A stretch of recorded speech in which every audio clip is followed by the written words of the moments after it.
an insightful and eventful weekend I hope everybody has had. Again, welcome to also my YouTube live stream channel, which is Church Love 33. And I would like to thank those who have been watching, commenting, tuning in, sharing, all of those good things. I'm going to take a moment to invite some people into the broadcast. We are not going to be long today. I do not intend to be long today. I just intend to complete this particular section of reading and move on.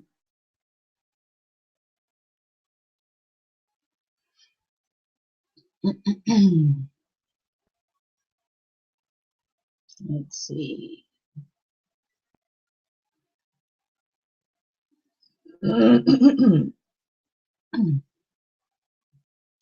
So I hope everybody is having a great morning and that you've had a long and wonderful and rested weekend. All right. So if you've been following us on this journey, you know that we have been reading from MLK's own work and writing. Where do we go from here? Chaos or community? Chaos or community.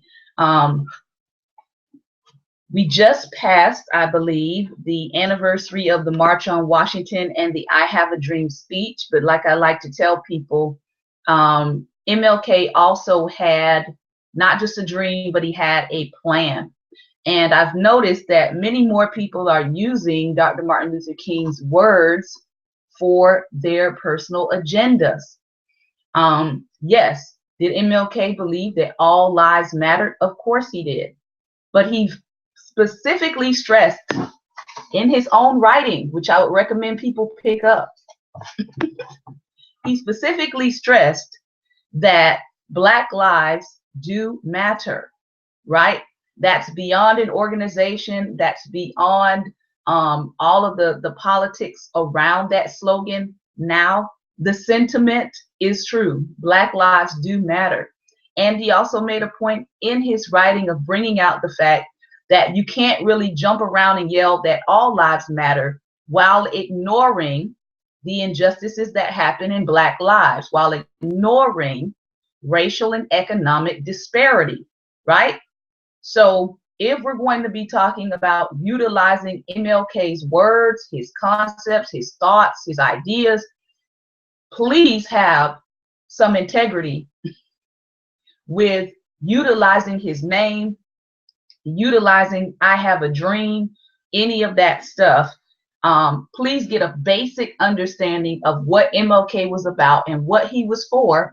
And that's not hard to figure out if you get into his writings. The first one we went through was Why We Can't Wait. And this is the second one. Where do we go from here? Chaos or community? All right. So I just wanted to make that clear. Today we are on day 16, and I subtitled this particular section, The American Racial Revolution. Throughout the days, I just want to go back and review some of the topics that have been covered in his book.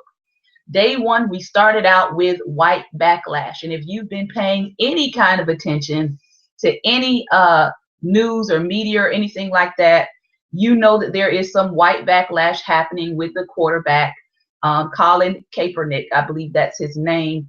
And MLK explained what backlash is, what backlash was, why it would come. So I'm really glad that we started out day one talking about that, because you can actually see that playing out in the news right now.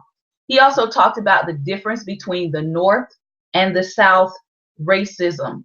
He talked about how after the bills were written, right, after they began to get the civil rights bills in order, that many of the Dixiecrats or many of the segregationists actually fled the South. They left the South and they went to the North and the West. And so a lot of times people think, well, these people disappeared. No, they didn't disappear. They went to the North. Some of them actually changed political parties. So that's why we see what we see in both the Democratic and Republican sides of the aisle.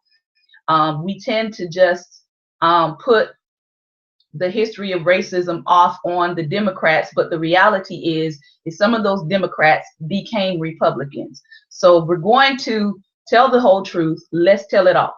All right.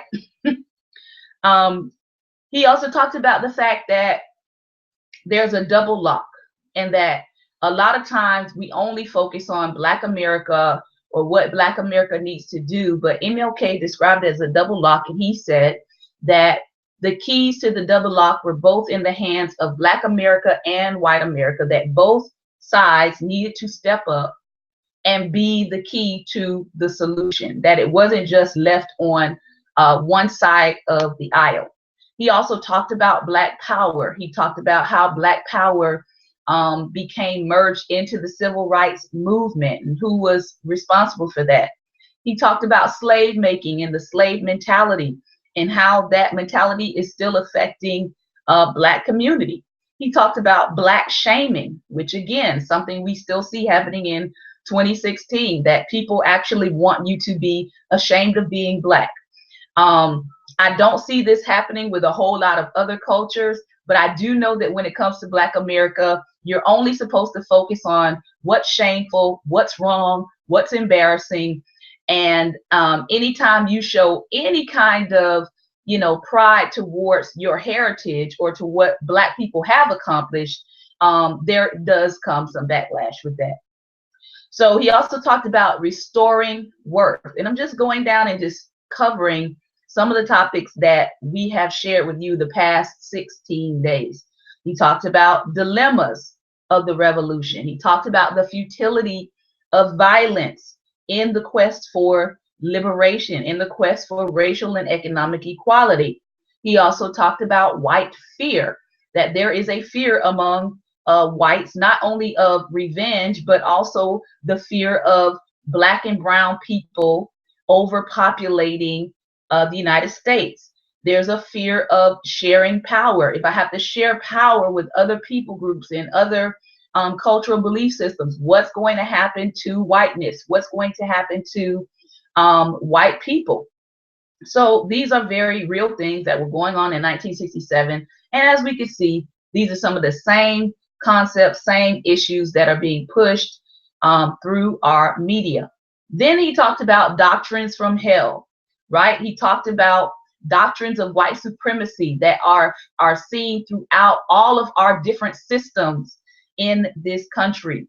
So a lot of people ignore these doctrines of white supremacy and how they infiltrate things like the church, how they have infiltrated things like our economic system, how they have infiltrated our educational system. But the reality is these things have to be addressed and uprooted if we ever hope to have progress. He talked about poison minds and moral famine, that when you poison the minds of people against a particular group of people, that you're also creating moral famine in the country. So yes, I've seen personally comments that let me know that people's minds has literally been poisoned against Black America. You have people that are supposed to be Christians, that their views show you that their minds are poisoned against a particular people group. So it makes it hard for me to believe that you want that group's salvation, for example, if the only thing you have to say about them is negative, if the only thing you have to say about them only leads to judgment, condemnation, and hopelessness. That's not the hope that Christ offers for every people group. So again, goes back to those doctrines that MLK expressed and how they have infiltrated the church and how they were in many cases used by the church to condemn a certain people group. All right. MLK does also give some advice to white allies. He tells you what are some things that those who do want to help the Black community, what are some ideas, what are some suggestions, what are some things that you can do to be of help.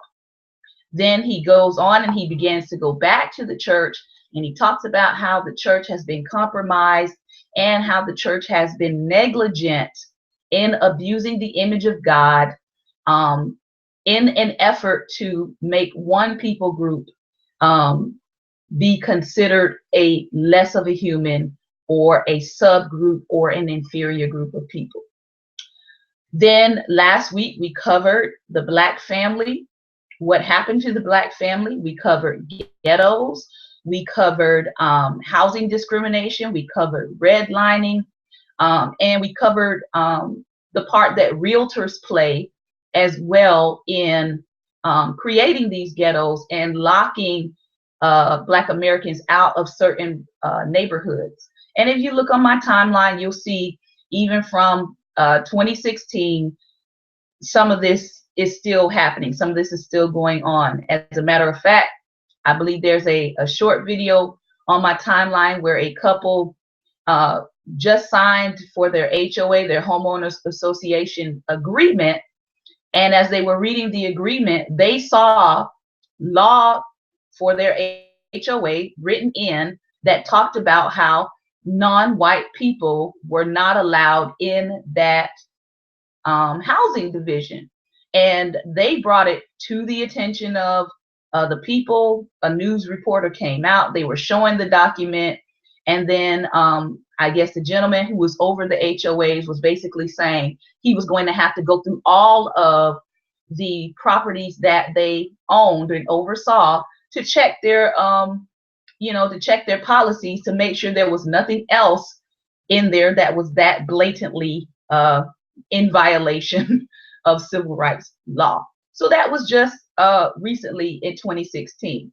So when we talk about these things, we would love to believe that we're only speaking in the past, but the reality is we're not speaking in the past. We're still dealing with some of these things in the present, which is why it is important to read, to know, to go through, to understand what these issues were. And some of us do need to recognize that these are long-standing problems in America. They didn't just happen yesterday. They aren't new. They didn't happen overnight, but it is up to our generation to decide, are we going to be silent? Are we going to just say, that's just the way things are in America? Or are we going to be a part of the solution? So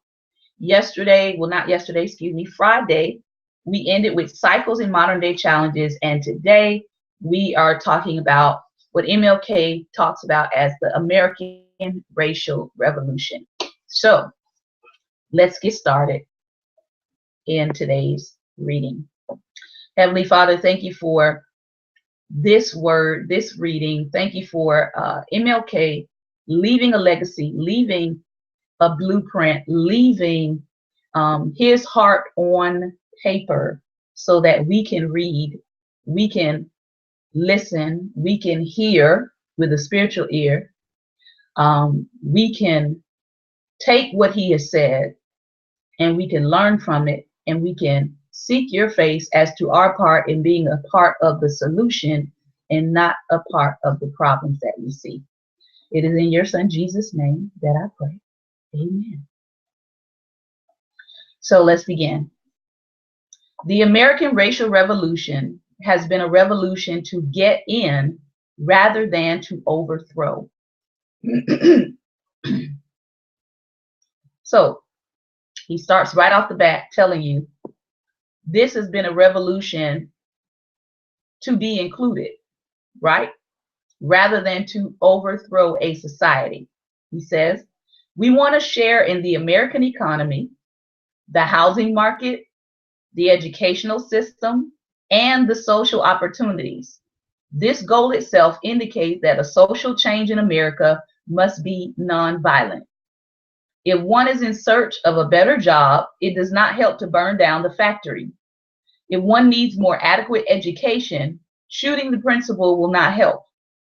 If housing is the goal, only building and construction will produce that end. To destroy anything, person or property, cannot bring us closer to the goal that we seek. So if you're going to live in this country, you can't be burning down and destroying everything and expect people to want you to be in this country. Correct? All right, I'm going to move on. So far, we have had constitutional backing for most of our demands for change, and this has made our work easier since we could be sure of legal support from the federal courts. Now we are approaching areas where the voice of the Constitution is not clear. We have left the realm of constitutional rights and we are entering the area of human rights. The Constitution assured the right to vote, but there is no assurance of the right to adequate housing or the right to an adequate income. And yet, in a nation which has a gross national product at his time of $750 billion a year, it is morally right to insist that every person have a decent house, an adequate education, and enough money to provide basic necessities for one's family. Achievement of these goals will be a lot more difficult and require much more discipline, understanding, organization, and sacrifice. Mass nonviolent action will continue to be, excuse me, will continue to be one of the most effective tactics of the freedom movement. Many, especially in the North, argue that the maximum use of legislation, welfare, and anti-poverty programs has now replaced demonstrations and that overt and visible protests should now be abandoned. Excuse me. Nothing could prove more erroneous than to demobilize at this point. It was the mass action movement that engendered the changes of the decade, but the needs which created it are not yet satisfied. Without the will to unity in struggle, Negroes would have no strength and reversal of our success could be easily affected. The use of creative tensions that broke the barriers of the South will be as indispensable in the North to obtain and extend necessary objectives. But mass nonviolent demonstrations will not be enough. They must be supplemented by a continuing job of organization. To produce change, people must be organized to work together in units of power. These units may be political, as in the case of voters' leagues and political parties. They may be economic, as in the case of groups of tenants who join forces to form a union, or groups of the unemployed and underemployed who organize to get jobs and better wages. More and more, the civil rights movement will have to engage in the task of organizing people into permanent groups to protect their own interests and produce change in their behalf. This task is tedious and lacks the drama of demonstrations, but it is necessary for meaningful results. Excuse me. So what he's saying here, and we can look, here we are, 40-something years later, and he said, in order to maintain any of the gains that we've had, you have got to organize people in units of power. So what have we seen? We've seen the last 30, 40 years of people making sure that this necessary piece here of organizing into units of power becomes a distracted part of the civil rights movement. Distracted by media, distracted by music, distracted by tokenism, right? So now, if you look at Black America, you have several different factions that are just determined to kind of go in their own way. And I believe the last couple of years has helped Black America come back together to recognize that I can disagree with you ideologically on certain things, but what I can't disagree with you on is that Black America is in trouble and that we need to unify around what's going to benefit or what's going to bring our people group out of the places that they are in. So I can argue with you later after the war is over, But the reality is, we need all hands on deck. Doesn't necessarily mean I agree with you idealistically, excuse me, but we need all hands on deck, right? We need all people who want to see the success of our people group on deck to provide help, to organize, as he said, to help people protect their own interests as a people group so that change is produced. One of our major problems right now is how many kids are being put in what I call the death chamber called Planned Parenthood, right? We can talk about what's happening on the streets. We can talk about, I'm not going to say the term that people use, because crime happens in every community. Crime, people group against the same people group committing crime against each other. But the number of children, Black children, that are being killed in abortion clinics, not by people wearing hoods, but by people wearing lab coats, should concern all of Black America. So we're talking about the next generation, if we're talking about the future, that's a problem. The number of Black children that are being killed in the womb, we need to be concerned, and more than a little concerned. He says, it is especially important for the Negro middle class to join this action program. To say that all too many members of the Negro middle class have been detached spectators rather than involved participants in the great drama of social change taking place on the stage of American history is not to overlook the unswerving dedication and unselfish service of some. But many middle-class Negroes have forgotten their roots and are more concerned about conspicuous consumption than about the cause of justice. Well, can we say that's true today? Can we say that many of the Black middle class or Black upper class are more concerned about, I've got mine, and I don't need to worry about the people in the hood, or I don't need to worry about the people in the ghetto, or, they just need to pull themselves up by their invisible bootstraps? He's talking about this in 1967. Instead, they seek to sit in some serene and passionless realm of isolation, untouched and unmoved by the agonies and struggles of their underprivileged brothers. This kind of selfish detachment has caused the masses of Negroes to feel alienated not only from white society, but also from the Negro middle class.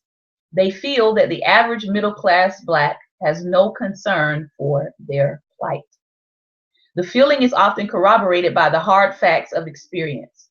How many Negroes who have achieved educational and economic security have forgotten that they are where they are because of the support of faceless, unlettered, and unheralded Negroes who did ordinary jobs in an extraordinary way? How many successful Blacks have forgotten that uneducated and poverty-stricken mothers and fathers often worked until their eyebrows were scorched and their hands bruised so that their children could get an education? For any middle-class Negro to forget the masses is an act not only of neglect, but of shameful ingratitude. It is time for the Negro haves to join hands with the Negro have-nots and with compassion journey into that other country of hurt and denial. It is time for the Negro middle class to rise up from its stool of indifference, to retreat from its flight into unreality, and to bring its full resources, its heart, its mind, and its checkbook to the aid of the less fortunate brother. The relatively privileged Negro will never be what he ought to be until the underprivileged Negro is what he ought to be. Now, I can tell you in Black America right now that that is not the thought. I'm going to read that again. The relatively privileged Negro will never be what he ought to be until the underprivileged Negro is what he ought to be. Selah.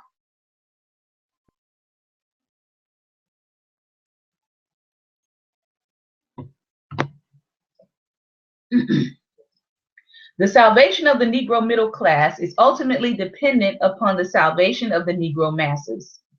A final challenge that we face as a result of our great dilemma is to be ever mindful of enlarging the whole society and giving it a new sense of values as we seek to solve our own particular problems. As we work to get rid of the economic strangulation that we face as a people group as a result of poverty, we must not overlook the fact that millions of Puerto Ricans, Mexican Americans, Indians, and Appalachian whites are also poverty stricken. Any serious war against poverty must of necessity include them. As we work to end the educational stagnation that we face as a result of inadequate and still segregated schools, we must not be unmindful of the fact, as Dr. James Conant has said, the whole public school system is using 19th century educational methods in conditions of 20th century urbanization, and that quality education must be enlarged for all children. By and large, the civil rights movement has followed this course, and in so doing has contributed infinitely more to the nation than the eradication of racial injustice. In winning rights for ourselves, we have produced substantial benefits for the whole nation. And I believe it was Roland Martin at some point last week pointed that out to a white supremacist that he was interviewing, who headed up the quote unquote White Lives Matter that protested in front of a NAACP in a historic Black neighborhood. And he brought the guy on, and the guy was saying, well, we just we want to have our rights, and we want equal rights, and people are forgetting about the needs that we have as white Americans. And Roland Martin proceeded to just go down the line and show how, as Black people fought for rights, it improved the rights of everybody across the board, including white women and those with special needs. So as MLK points out here, in winning rights for ourselves, we have produced substantial benefits that benefits everybody, that benefits the whole nation, which people tend to forget. He continues on. In the days ahead, we must not consider it unpatriotic to raise certain basic questions about our national character. This is 1967. I'm going to say that again, because we're still having a question in this country about how patriotic or unpatriotic Black people are. In the days ahead, we must not consider it unpatriotic to raise certain basic questions about our national character. It shouldn't be considered unpatriotic to call your nation to the carpet on its national character, on things that need to be addressed, right? We must begin to ask, why are there 40 million poor people in the nation overflowing with such unbelievable affluence? Remember, he is talking in terms of the numbers in 1967. But the questions are still here. Why has our nation placed itself in the position of being God's military agent on earth and intervened recklessly in, during his time, it was Vietnam and the Dominican Republic? Why have we substituted the arrogant undertaking of policing the whole world for the high task of putting our own house in order?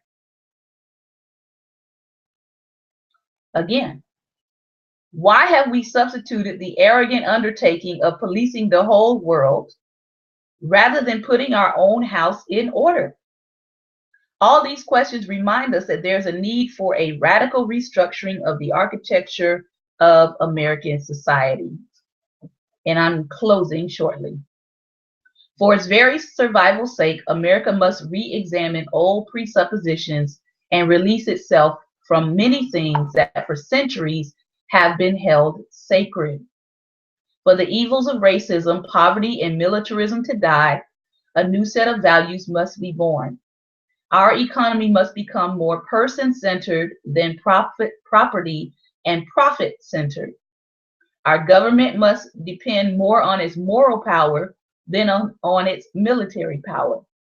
Let us therefore not think of our movement as one that seeks to integrate the Negro into all the existing values of American society.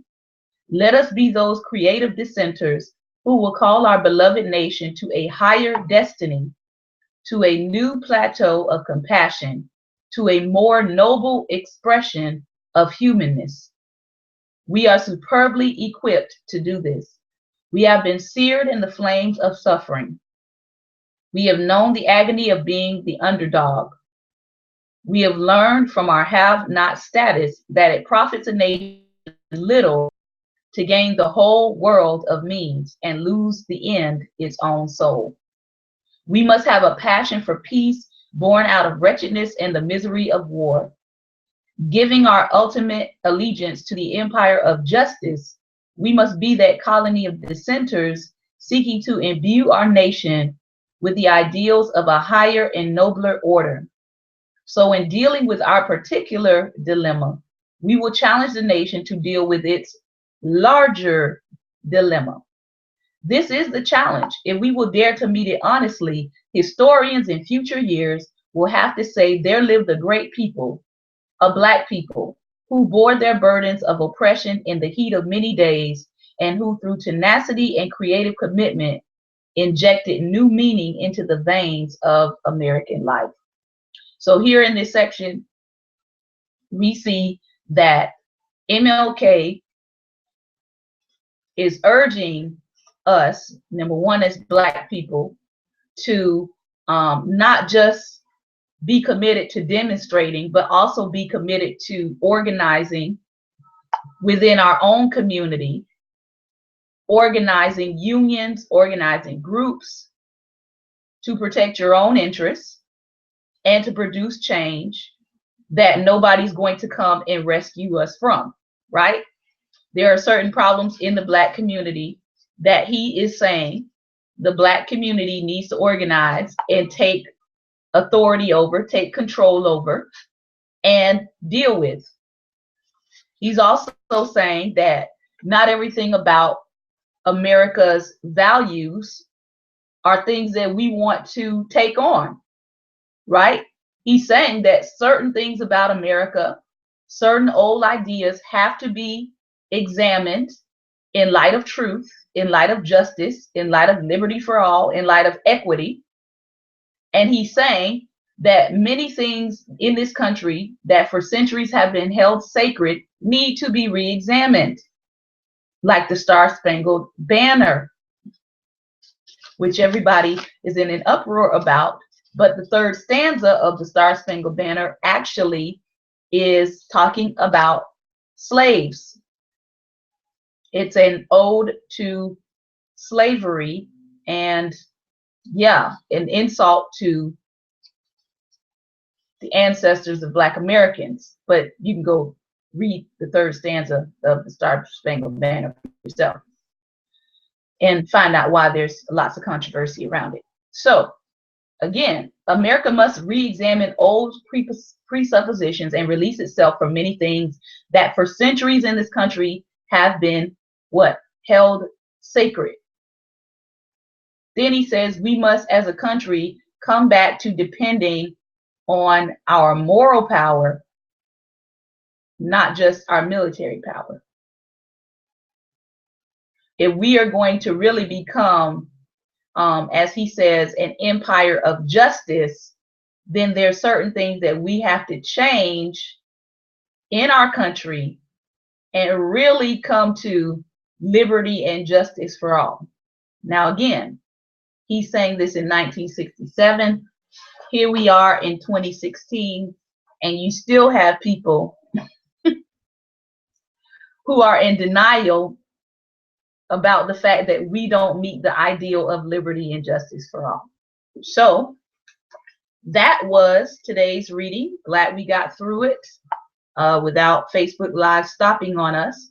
If you would like to follow these teachings, you can follow the hashtag chaos or community, and it will take you to all of the previous teachings from this book. Where do we go from here? Thank you, Jerry. Thank you, Carla, for watching. I know some other people came in and had to jump out, but thank you for watching live. And tomorrow, MLK continues to tackle the topic, where are we going? And it's going to be interesting to see, have we moved the needle any? Have we moved the needle on these ideas? Have we moved the needle on racial equality, racial justice? Have we moved the needle on economic justice? Or have we been going around the mountain? Have we been distracted as a people group from the goals of the civil rights movement? So that is what I have for you today. I hope that you will join me again tomorrow, 11 a.m. Eastern Standard Time. And take care and God bless.